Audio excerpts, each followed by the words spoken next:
Lying face down on the massage table, Ryan Miller was dozing under the healing hands of Indiana Jackson, a first-degree Reiki practitioner, well-versed in the techniques developed by the Japanese Buddhist Mikao Usui in 1922. Having read 60-odd pages on the subject, Ryan knew that there was no scientific proof that Reiki was actually beneficial. But he figured it had to have some mysterious power, since it had been denounced by the U.S. Conference of Catholic Bishops in 2009 as dangerous to Christian spiritual welfare. Indiana worked in Treatment Room 8 on the second floor of North Beach's famous holistic clinic in the heart of San Francisco's Little Italy.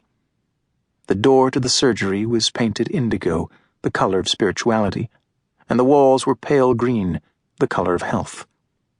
A sign in copperplate script read, "Indiana, Healer," and beneath it was a list of the therapies she offered: intuitive massage, Reiki, magnet therapy, crystal therapy, aromatherapy. One wall of the tiny waiting room was decorated with a garish tapestry, bought from an Asian store, of the Hindu goddess Shakti as a sensual young woman with long raven hair, dressed all in red and adorned with golden jewels. In one hand she held a sword, in another a flower. The goddess was depicted as having many arms, and each hand held one of the symbols of her power, which ranged from a musical instrument to something that looked like a cell phone.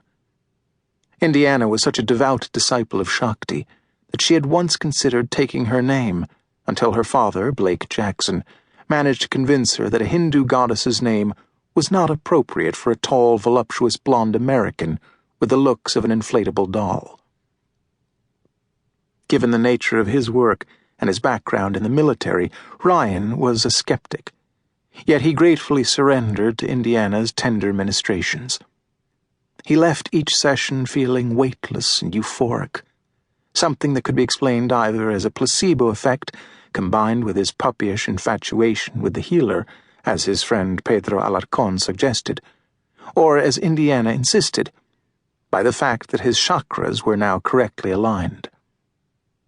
This peaceful hour was the most pleasurable in his solitary existence, and Ryan experienced more intimacy in his healing sessions with Indiana than he did in his strenuous sexual gymnastics with Jennifer Yang, the most regular of his lovers.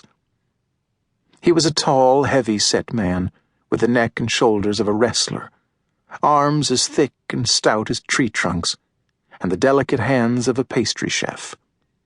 He had dark, close-cropped hair streaked with gray, teeth that seemed too white to be natural, pale gray eyes, a broken nose, and 13 visible scars, including his stump. Indiana suspected he had other scars, but she hadn't seen him without his boxer shorts. Yet. "How do you feel?" the healer asked. "Great. I'm starving, though. That's probably because I smell like dessert." "That's orange essential oil. If you're just going to make fun, I don't know why you bother coming." "To see you, babe. Why else?" "In that case, my therapies aren't right for you," Indiana snapped. "You know I'm just kidding, Indy." "Orange oil is a youthful and happy essence, two qualities you seem to lack, Ryan. And I'll have you know that Reiki is so powerful that second-degree practitioners are capable of distance healing. They can work without the patient even being present, though I'd probably need to spend 20 years studying in Japan to get to level 2. "Don't even think about distance healing. Without you here, this would be a lousy deal." "Healing is not a deal." "Everyone's got to make a living. You charge less than your colleagues at the holistic clinic. Do you know how much Yumiko charges for a single acupuncture session?"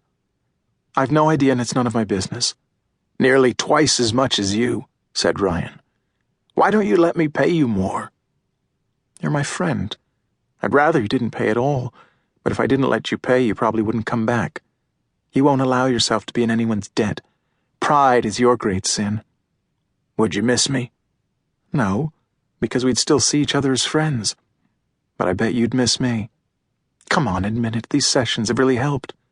Remember how much pain you were in when you first came? Next week we'll do a session of magnet therapy. And a massage, please. You've got the hands of an angel."